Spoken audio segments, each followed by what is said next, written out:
Diz que o ápice da voz do homem é aos 50 anos. O homem que canta, ele vai chegar ao seu ponto máximo quando tiver 50 anos, e aí começa a regredir. Esse sujeito está com 74. E aquela voz macia que sempre foi a dele, né? Desde que eu estou aqui, nessa igreja, viu? Silas Pego, que Deus continue te abençoando, viu? Gostaria, irmãos, que os irmãos compartilhassem comigo, participassem comigo de um momento de oração especial. Um convertido do Islã ao cristianismo de nacionalidade iraniana, obviamente que a oração dele vai ser traduzida em português, ele vai orar nesse momento e eu gostaria que os irmãos prestassem atenção no vídeo que vai ser passado, não é? E ao mesmo tempo atento para que, dentro do possível, os irmãos vão acompanhando, né? Também a oração dele, porque é uma forma de nós nos juntarmos nesse momento para orarmos por um dos lugares onde a Igreja de Jesus mais tem sido maltratada, não é? Nesses últimos dias. Então vamos participar desse momento de oração pelo Irã e, com a permissão de Deus, vamos ver se quase os domingos possíveis, né, que eu tiver material para isso, nós vamos fazer isso para cumprir aquilo que a gente fala quando termina o culto. Não se esquecer da igreja sofredora.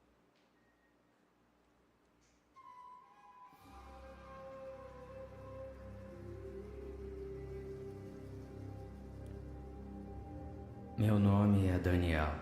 Na época em que eu era muçulmano, morava em Teherã, a capital do Irã. Agora sou seguidor de Jesus Cristo. Vamos orar juntos pela cidade de Teherã? Pai Celestial, obrigado pelo privilégio de orar pela nação do Irã e em especial pela sua capital, Teherã. Hoje as ruas se calam sob as ameaças e nós estamos acuados, em prantos e com corações trêmulos, sabendo que Tu continuas no trono. Tu vês os abrigos, as multidões fugindo da cidade, as crianças acordando de pesadelos.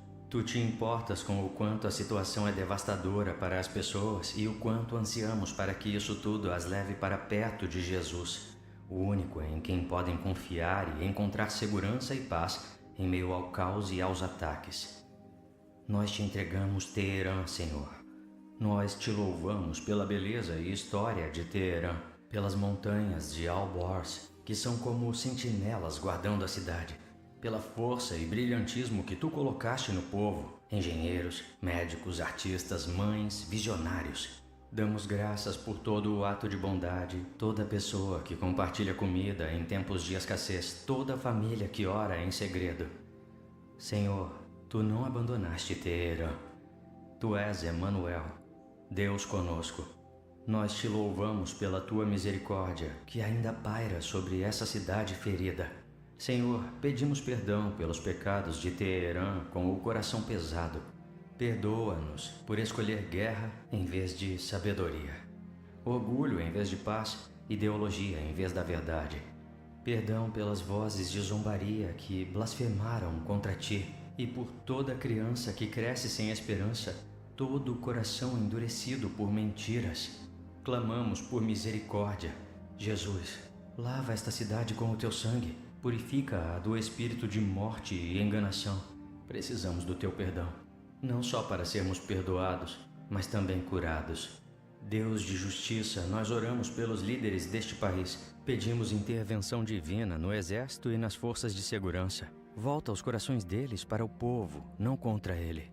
Oramos para que líderes verdadeiros surjam do meio do povo, servos que amem a justiça e andem em humildade. Pai, Teherã está padecendo com a escassez. O combustível é racionado, prateleiras estão vazias e muitos fogem com medo. Rogamos por provisão divina. Abre as portas para alimentos, água, remédios e paz. Traz estabilidade aos mercados e justiça na distribuição de mercadorias. Levanta pessoas em cada distrito para trazer alívio e dignidade aos necessitados. Deus, nesses lares abalados, toca corações. Derrama o Teu Espírito sobre Teherã. Que sonhos e visões de Jesus invadam o sono dos que estão com medo. Que orações se ergam de cada canto e que tu visites teu povo mesmo na escuridão. Fortalece as igrejas que se reúnem em segredo, que as Bíblias escondidas sejam abertas. Venha avivamento como fogo que nenhum governo possa apagar. Espírito Santo, clamamos por uma onda de salvação inundando esta cidade. Que esse tempo de terror seja um ponto de virada para a transformação. Nós profetizamos que das cinzas do medo surgirá a adoração ousada. Do silêncio do toque de recolher ecoarão louvores. Que estudantes, trabalhadores, mães e até ex-opressores caiam de joelhos e se rendam. Que o nome de Jesus ecoe dos terraços de Raia até os escritórios em Shemiranat. Pai, rogamos que resgates os perdidos, os que fogem, que se escondem, os que duvidam da tua existência. Aparece para eles. Senhor, mostra-lhes que tu existes, que tu os amas, que tu nunca os abandonaste. Cura os traumas, restaura a dignidade. Que esta cidade conheça o teu Filho não só como profeta, mas como Salvador, Redentor e Rei ressurreto. Proclamamos vida sobre Teherã, não morte. Proclamamos luz, não trevas. Proclamamos esperança, não desespero. Declaramos que todo joelho se dobrará e toda língua confessará que Jesus Cristo é o Senhor. Sobre Teherã, sobre o Irã e sobre todas as nações. Oramos no nome poderoso de Jesus. Amém.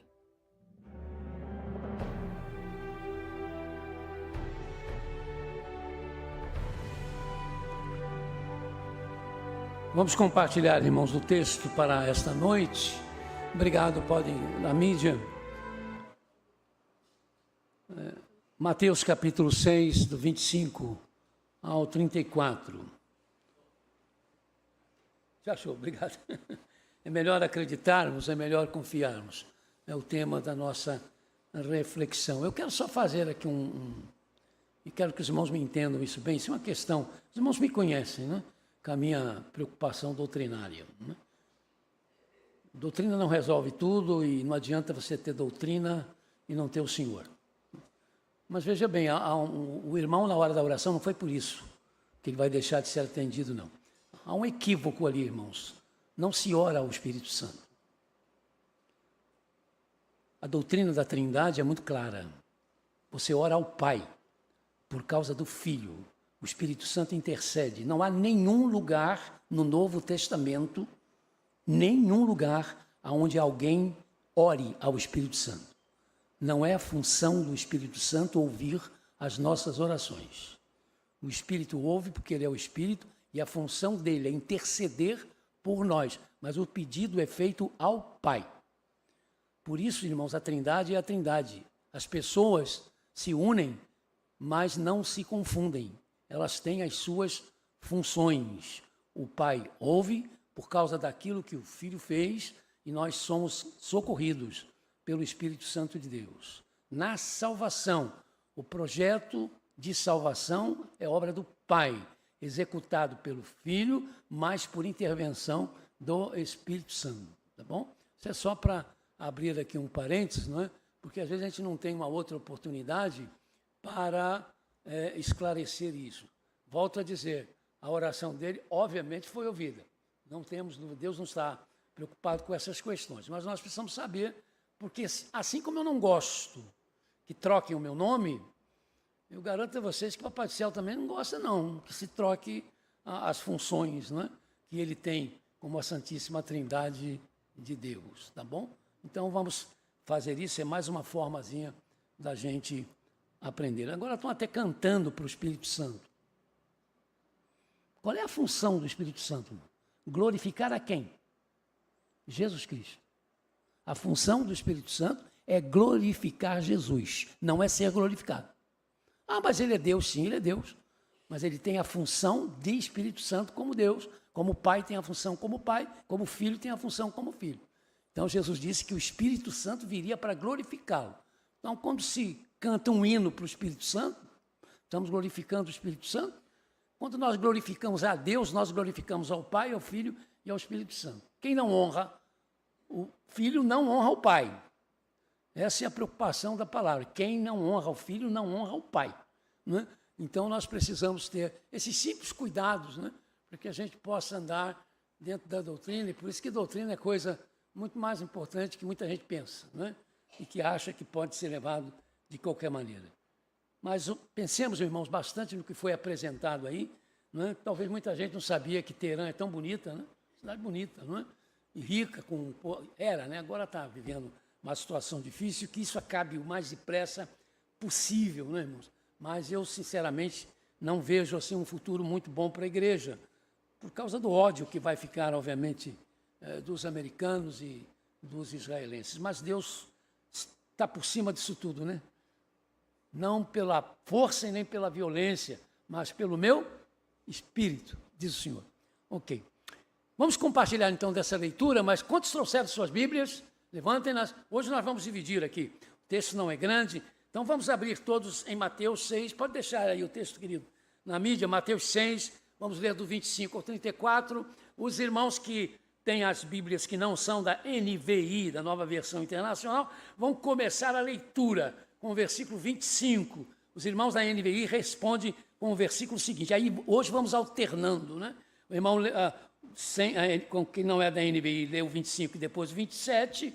Os irmãos da NVI vão ler o 34, depois o 36, até chegarmos, então, ao final. Mateus 6, do 25 ao 34. Vamos começar com os irmãos, então, que não tendo a NVI, vão ler o versículo 21 desse Mateus capítulo 6, depois que eu disser 3. Todos acharam?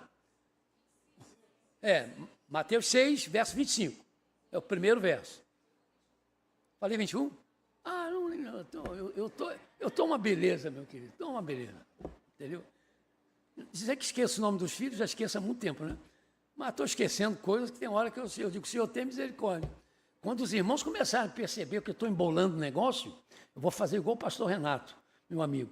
Ele avisou a igreja, olha, quando eu começar, você vê que eu estou parando, voltando e repetindo o que eu falei, está na hora dos diáconos me esperar ali na frente e dizer, ó, pastor, acabou. Né? Eu espero que não precise fazer isso. Né? De repente eu vou fazer o que ele fez. Ele deixou o pastorado para trabalhar, quis ser da recepção. Eu estou pensando nisso também, de repente, quis ser da recepção. Legal. Como eu gosto dos irmãos da recepção. Né? Muito bem. Então, os irmãos do verso 25, 1, 2, 3.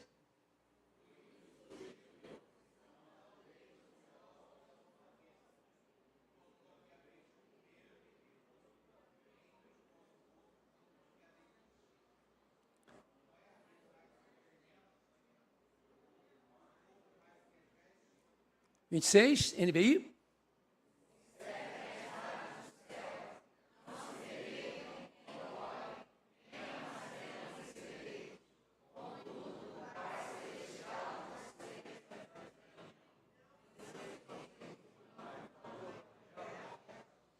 Os outros irmãos, 27.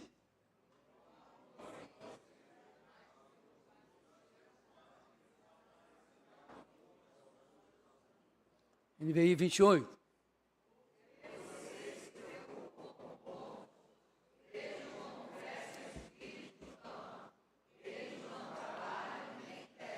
Vinte e nove.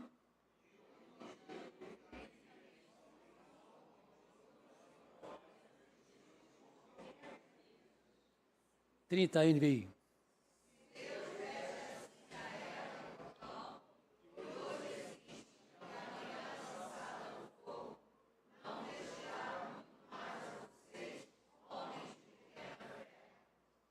Trinta e um.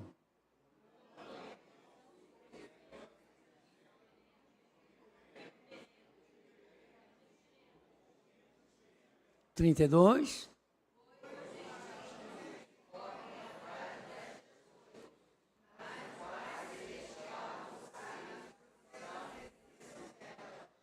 Trinta e três.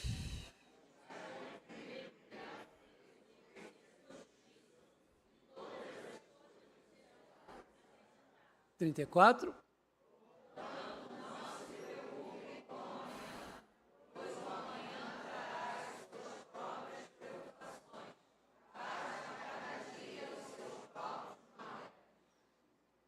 A mídia, põe o texto de novo todo para mim, por favor. Eu vou fazer uma leitura rápida dele, mas somente o pastor, para ajudar aqui a nossa reflexão. Comece lá, então, do versículo 25. Por isso digo a vocês que não se preocupem com a própria vida, quanto ao que comer ou beber, nem com o corpo, quanto ao que vestir.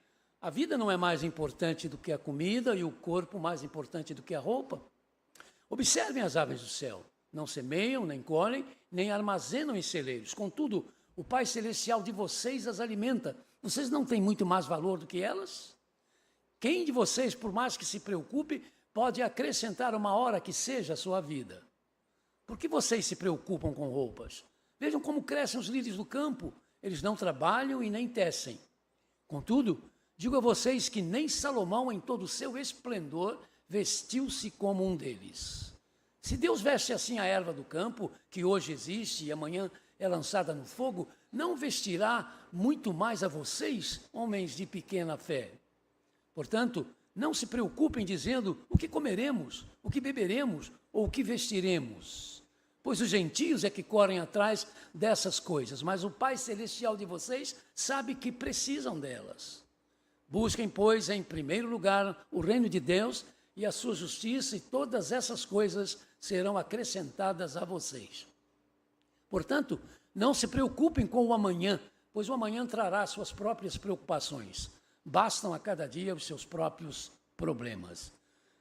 Que Deus abençoe, irmãos, a leitura da sua palavra em nossas mentes e corações.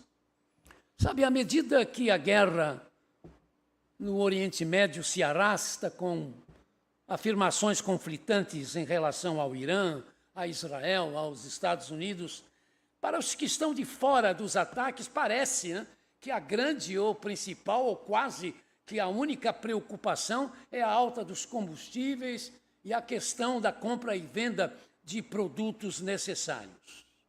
Mas não bastasse isso, irmãos, qual país que, não estando envolvido nesta guerra, pelo menos diretamente, pode dizer que está tudo bem com o seu povo, com o seu território, com a sua economia? Eu posso dizer a vocês, nenhum. Existe uma colônia inglesa, ela não perdeu o status de colônia, que tem só 30 habitantes. É uma ilha das Ilhas do Mar do Sul, é uma colônia com um governador reconhecido pelo rei inglês. Eles servem também como uma base de questões tecnológicas que toma conta daquela área. Os habitantes da ilha são cidadãos ingleses, mas não nasceram na Inglaterra, nasceram lá naquela ilha. Ela era maior, mas as pessoas foram saindo e hoje tem 30 habitantes. E alguém pode dizer, bem, isso é um lugar paradisíaco. Imagine as Ilhas do Mar do Sul, aquelas praias maravilhosas, tem coco à vontade, a ilha é tranquila, só tem 30 pessoas morando em toda a ilha, o governo inglês mantém toda a população com médicos, remédios, visitas de todas as formas, e alguém diz, esse é um lugar bom para se morar. Todos pertencem a uma mesma igreja, não vou dizer a denominação, todos são membros desta igreja. Irmãos, o paizinho foi abalado recentemente porque houve um estupro no meio daquelas 30 pessoas. E as autoridades estão zonzas, né? Sem saber o que fazer, como vamos fazer. Quase que houve uma guerra civil das 30 pessoas. Um grupo querendo matar outro, não é? Apesar da igreja. Pouca força ela teve para impedir isso. Veja como é que pode um paizinho que tem tudo para não ter problema nenhum, aparece um problemão enorme, né? Como esse que incomoda a qualquer um. Há poucos dias nós falamos aí do país que ganhou o primeiro lugar como o país mais tranquilo do mundo. Por isso, o país melhor de se viver, a Islândia. Mas a Islândia, irmãos, é um dos maiores índices de alcoolismo e suicídio do mundo. Então, o povo é tranquilo, seguro, polícia quase não tem trabalho. A época que mais houve presos na Islândia foram 180 pessoas que estavam presas num ano. Foi o máximo que eles conseguiram. Bem que eles tentam, mas não conseguem passar desse número. O número é o que bateu o recorde. Mas que num país desse, por que as pessoas se matam? E por que as pessoas bebem tanto? Não diga porque a terra é quase só gelo, né? Então tem a desculpa, mas também se tem tanto país que é só calor e bebem a ponto de caírem pelo meio da rua. A verdade, irmãos, é que é um vazio, né? Já dizia Santo Agostinho, Agostinho de Hipona, de forma muito sábio, o homem, o ser humano, tem um vazio do tamanho de Deus, que só Deus pode preencher. Não adianta a política, não adianta, às vezes, medidas que ajudam a gente viver socialmente, mas que não respondem as nossas necessidades espirituais. Nós estamos no nosso país nos aproximando das eleições para presidente, governadores e senadores, e nas acusações que os partidos opostos se fazem, a gente percebe que motivos e preocupações em relação ao futuro do Brasil realmente não faltam. Nós temos muitas razões para estarmos preocupados. Sabe, entre as realidades que nos preocupam, nós temos a questão da corrupção, que nos angustia, quando as situações chegam a ser irônicas, pois se depara, por exemplo, com as anuências do Banco Safra, envolvendo a pessoas que há bem pouco acusavam os outros de corruptos, e o que se arvoravam como defensores da legalidade, agora estão sendo acusados. E aí quando se chocam políticos e o judiciário, vê-se com acanhamento, com vergonha, um judiciário que tenta cada vez mais limitar os poderes das CPIs numa espécie de laços cujos nós não se desfazem. Em termos de violência, é complicado. É complicado explicar que depois que se começou a bater na questão do respeito à mulher, criando-se situações e punições especiais aos homens que agridem as mulheres, os casos de feminicídio, irmãos, aumentaram assustadoramente. Todos os dias, praticamente, você ouve na televisão, na mídia, um marido que matou, um ex-noivo que matou, um ex não sei o quê, um ex qualquer coisa, que matou a ex, que feriu a ex, assim, uma espécie de deixar a gente assustado. O que houve? Porque um fez, agora todo mundo resolveu fazer? Eu não sei. O fato é que era para diminuir a situação, não diminui, a coisa aumenta. A recomendação bíblica nunca foi tão pertinente, então não andem ansiosos. Isso é para nós, irmãos. Nós estamos no meio de toda essa situação e é difícil não nos envolvermos, não sermos também afetados, não é? Nós somos seres humanos, nós somos sentimentos, nós não somos robôs, nós não somos daqui, somos do céu, mas não somos de outro planeta, não é? Então, de qualquer maneira, nós vivemos essa realidade. Então, vem para nós essa orientação bíblica: não andem ansiosos por coisa alguma, mas em tudo pela oração e súplicas e com ação de graças apresentem seus pedidos a Deus. Filipenses 4:6. Afinal, só sendo crianças ou alienados é que não vamos perceber que são cada vez mais pesados os sempre incômodos fardos da preocupação. Aí disse alguém: os que não sabem realmente de tudo se preocupam porque não sabem o suficiente. Mas os que sabem de tudo, ou quase tudo, se preocupam porque sabem demais.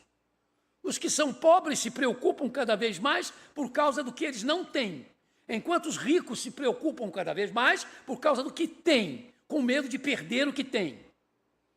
Os jovens se alienam para esquecer que vão envelhecer, e os idosos, com poucas exceções, poucos idosos hoje podem dizer que encontram prazer no viver, porque ao mesmo tempo que vivem, têm medo de morrer.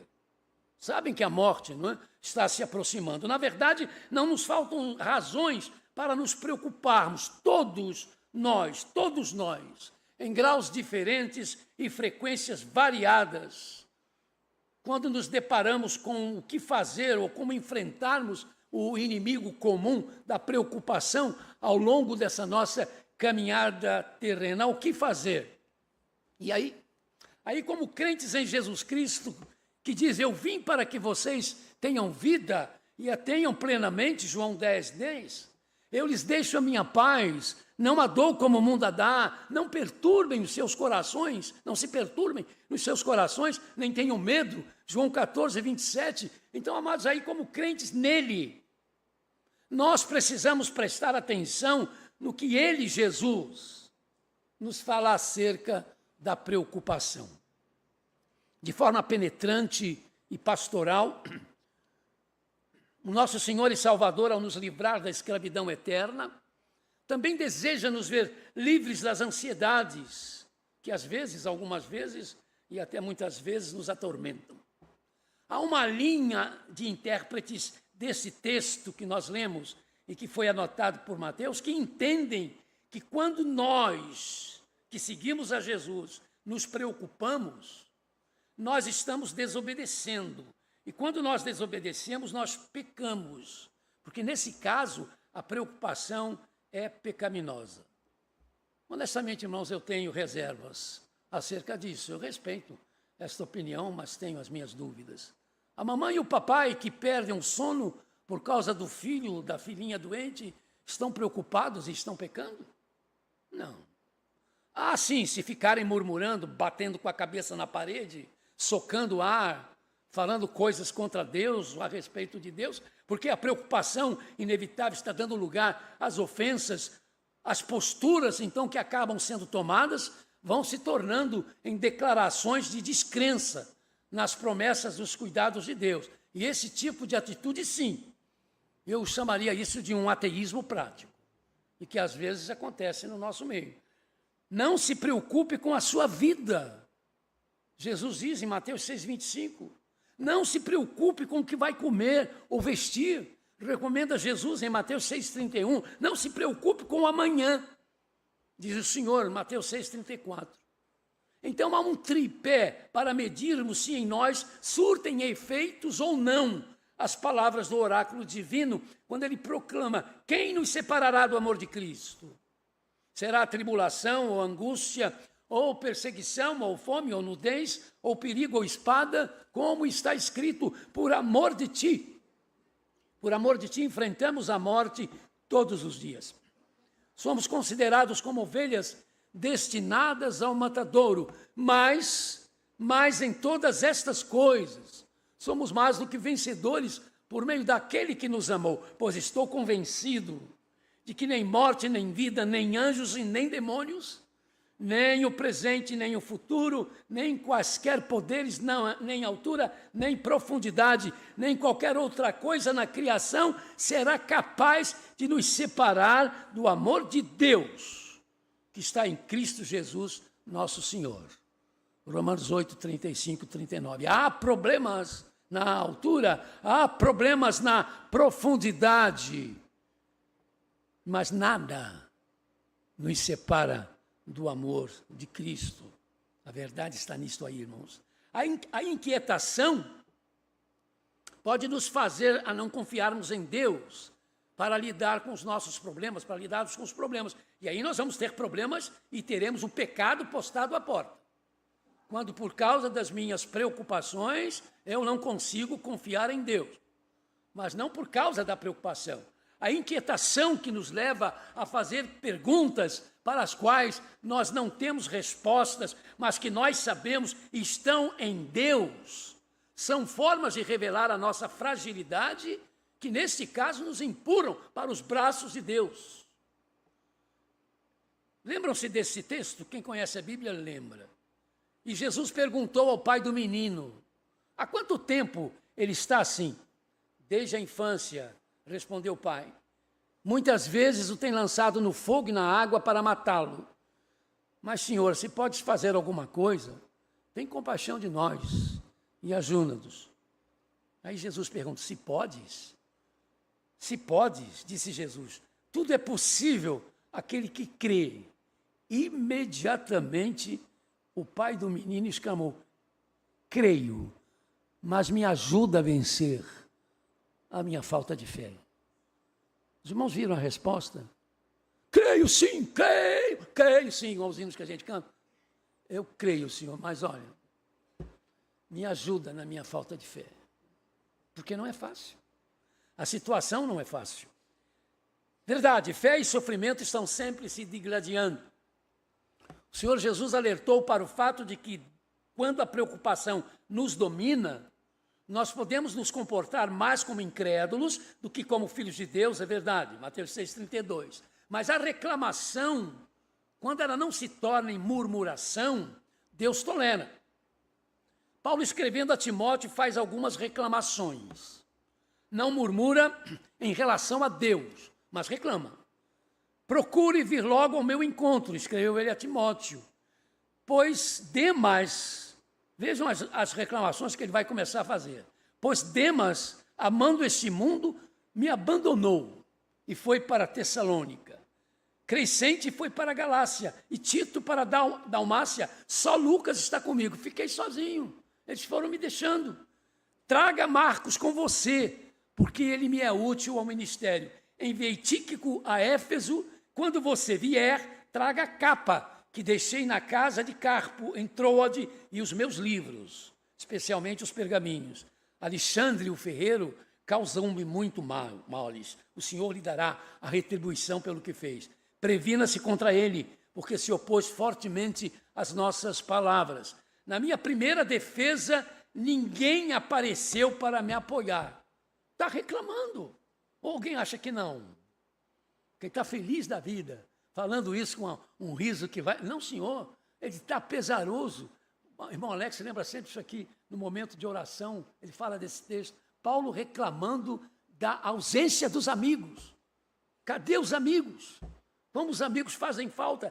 Ninguém estava comigo quando eu precisei, não é, responder lá às perguntas das autoridades. Mas o Senhor permaneceu ao meu lado e me deu forças para que por mim a mensagem fosse plenamente proclamada a todos os gentios e a ouvissem. E eu fui libertado da boca do leão. 2 Timóteo 4, 9 a 17. Mas que ele reclamou, reclamou. Então não é pecado reclamar. As reclamações tinham razões de acontecer. Mas em que lugar daqui Paulo está reclamando de Deus? Ou disse para Deus, o Senhor, hein, que decepção. O Senhor tem feito e fala que vai estar com a gente até o final dos tempos. E eu estava sozinho, lá no tribunal dos amigos, ele estava sozinho. Mas ele disse que o Senhor nunca me abandonou. Ele continua dizendo que Deus estava com ele, mesmo se sentindo a solidão da presença das pessoas, irmãos. Isso é humanidade. Às vezes nós gostamos de ser crente e não somos humanos. E aí somos tremendos hipócritas.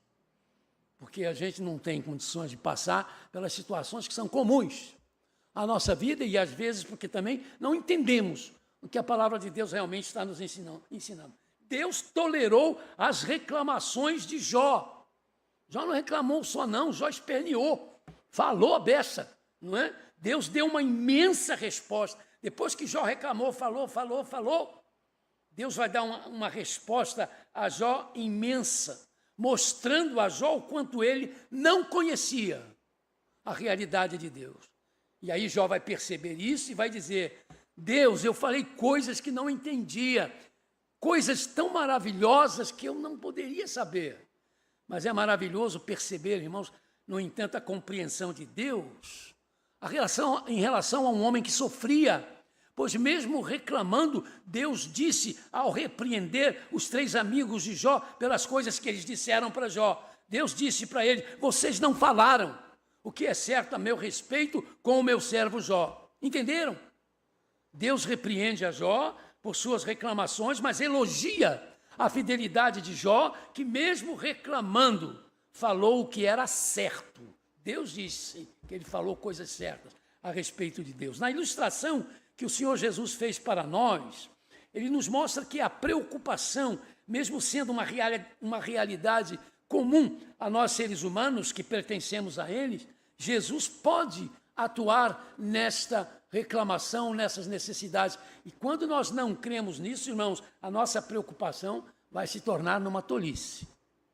Jesus, então, aponta para a natureza, especificamente para as aves do céu e os lírios dos campos, para exemplificar a sua palavra, Mateus 26 a 30. O Senhor Jesus nos fala de que Deus alimenta as aves e que, embora as plantas não façam nada para crescer, Deus dá a elas a vida, o crescimento e as usa para endereçar a natureza. E aí Jesus faz esta declaração. Se Deus veste assim a erva do campo, que hoje existe e amanhã é lançada no fogo, não vestirá muito mais a vocês, homens de pequena fé. Sabe, irmãos, o uso da parte de Jesus das aves, com a sua presença, e das plantas com a sua elegância, é proposital. Por quê? Porque nós sabemos que as aves morrem. As aves morrem nas tempestades, as aves morrem quando os filhotes caem dos ninhos. Nós sabemos que aves predadoras, majestosas, matam aves menores porque precisam do alimento para si e dos seus filhotes. Nós sabemos que inundações, tempestades e incêndios destroem jardins exuberantes. Mas mesmo assim Jesus diz que Deus cuida delas. Ou seja, que essas realidades ocorrem como parte do ciclo da vida, mas que nós, seres humanos, que nos damos a Ele, sempre vamos ter uma atenção mais especial. Por isso é que ele disse, quanto mais vocês, pessoas de pequena fé.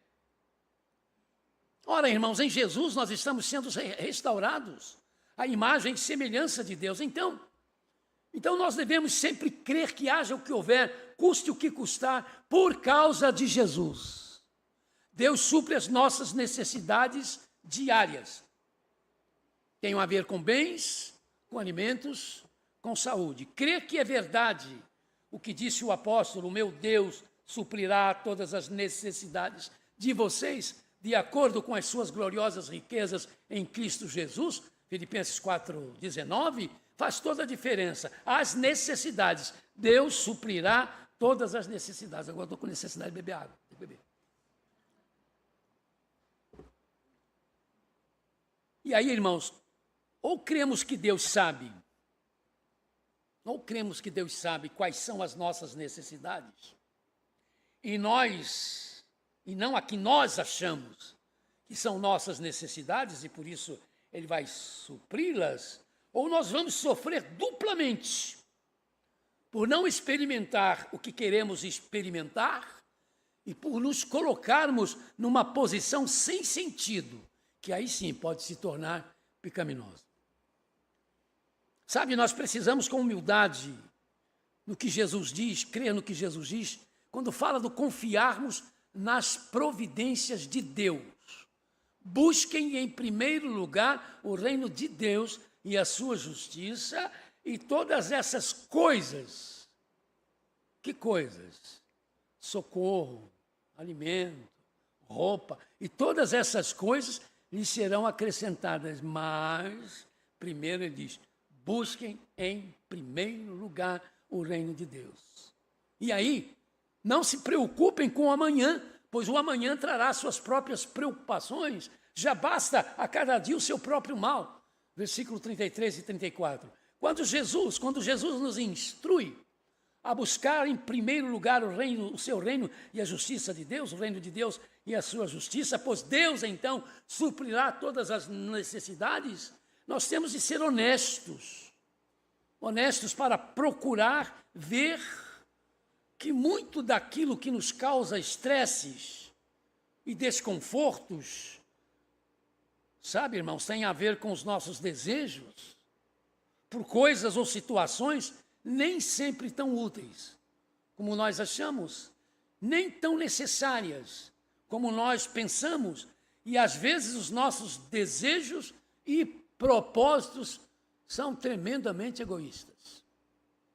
Pedimos e choramos e levantamos a mão e nos ajoelhamos e fazemos jejum e vigília, mas estamos pedindo apenas por causa de nós mesmos. E aí, irmãos, entra aquela palavra dura de Tiago, vocês pedem e não recebem, porque vocês pedem para vocês mesmos usarem. É por isso, irmãos, que a gente incomoda, mas eu não posso fazer de outro jeito, porque isso me incomoda também. Mas quando às vezes eu digo para os irmãos, o irmão está enfermo, o irmão está orando para Deus restaurar a sua saúde, mas quantas vezes você disse para Deus, vamos ser franco, abrir o jogo aqui, Senhor, eu sou muito doente, ai Senhor, está difícil aguentar essa vida, faz eu ficar bom, porque quando eu ficar bom, eu vou procurar os que estão doentes, para falar a eles do amor, da confiança, da esperança que pode Deus. Vamos ser sinceros, irmãos. Quantas vezes eu falei isso? Doente? Não falei. Reclamei, queria ficar bom, e até que ele me fez ficar bom várias vezes, às vezes mais ou menos. Né? Mas não me lembro de tantas vezes ter falado, Senhor, eu quero ficar bom para visitar os enfermos e levar a palavra de esperança e consolo. Essa é a realidade, não adianta a gente se esconder, porque a gente vive nisso. Senhor, eu estou sem emprego, o dinheiro está difícil, abra a porta, do emprego, da vida profissional que precisa melhorar. Mas quantas vezes você falou, Senhor, porque quando essa situação estiver resolvida, eu vou ajudar quem não tem. Ao saber que o irmãozinho está passando por necessidade, eu vou lá na casa dele, irmão, estou trazendo aqui uma ajudazinha para você, estou trazendo um pouco de arroz ou de um filé mignon, não é trazer carne para você, eu nunca comi isso, o outro pode dizer, não importa, então vai comer agora, não é? Quantas vezes nós pensamos nisso, irmão? Vamos ser honestos, eu estou falando de mim. Seria um hipócrita imenso se chegasse aqui e achasse que eu falo, não estou falando. Já passei por muitas situações que não sei quantos pastores passaram. Eu tinha uma determinada pessoa aqui na igreja, sempre que eu falo das pessoas, as pessoas normalmente já foram, já partiram, né? Já estão com o Senhor. Né? O irmão sabe que é 6 horas da manhã, o camarada está no meu portão dizendo, pastor, eu trouxe aqui 1 quilo de filé mignon para o senhor. Eu digo, meu pai do céu. Os vizinhos estão todos escutando. E às vezes, quando eu ia na padaria, o senhor lá brincava, o almoço vai ser bom, hein, pastor? Eu digo, pois é, o camarada.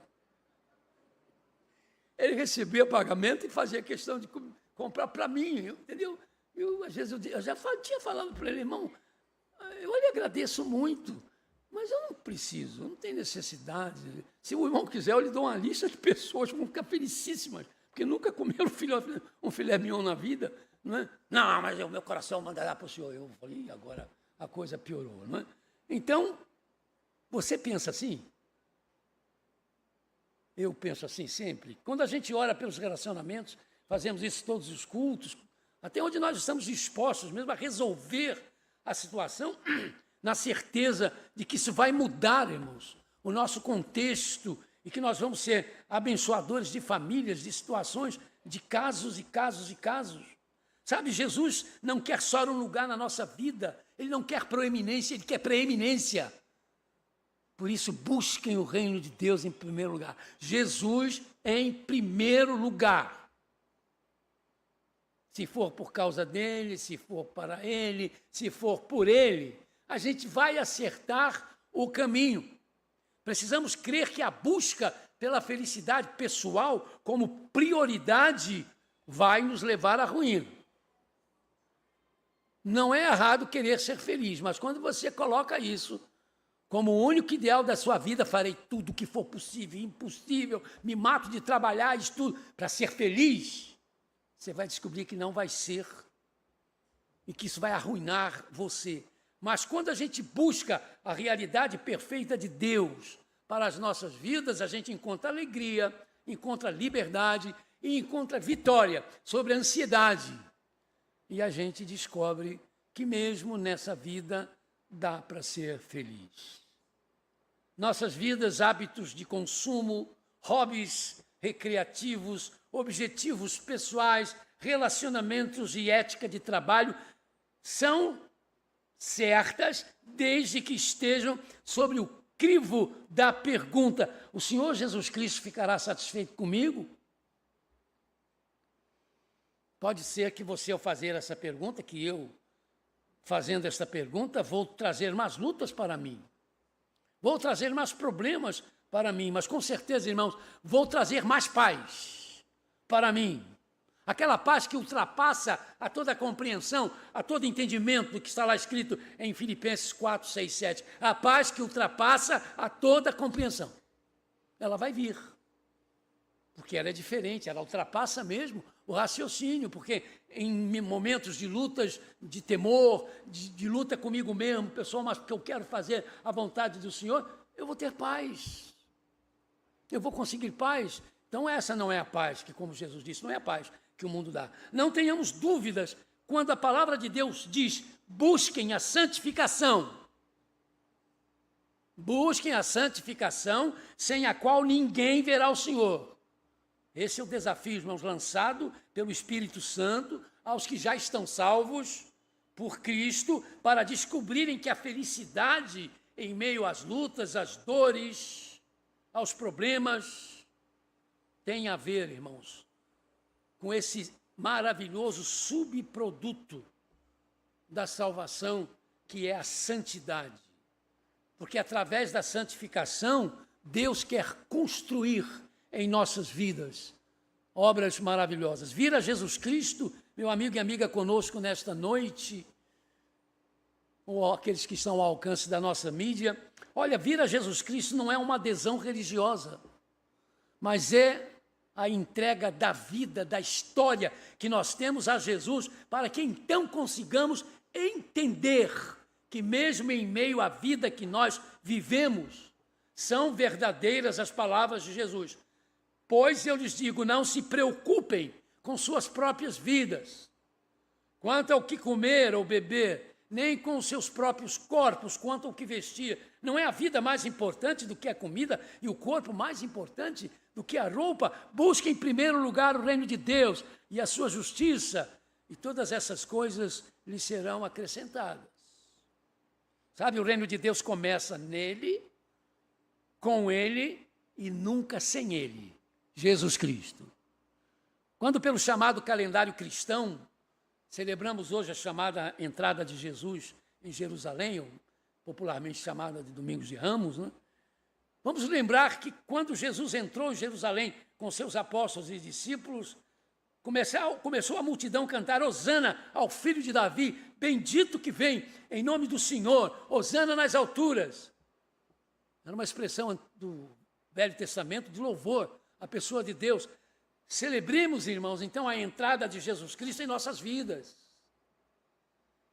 Tornemos isso uma realidade no nosso coração, quando o nosso coração vai dizer Hosana ao Senhor, recebendo-o como Senhor e Salvador absoluto. Porque desta forma nós vamos entender, porque nele, em Jesus Cristo, porque é por causa dele, Jesus Cristo, a cruz se torna num símbolo de vida e não de morte. Que Deus nos ajude. Amém. Vamos inclinar, irmãos, as nossas cabeças e nesse momento vamos agradecer a Deus, a sua palavra.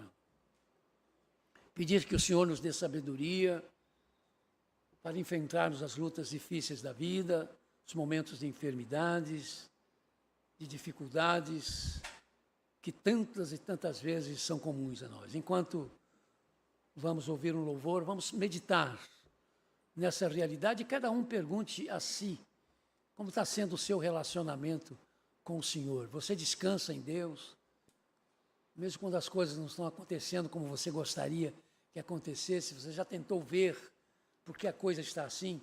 Até onde você realmente está colocando isso para o Senhor? Irmãos, porque às vezes nós somos capazes de loucuras inimagináveis. Eu tive uma ovelha, também não está mais aqui. Um dia ele chegou e disse para mim, foi do teu tempo, você conheceu ele. Pastor, Deus me pôs na cabeça e no coração que eu vou ter um BMW. Falei, por que Deus não botou que você vai ter um Fusquinha? Mas tem um BMW? E o menino ficou tão esquisito, irmãos, que ele uma vez, as pessoas testemunharam, gente da igreja que estava no ônibus, que ele estava viajando.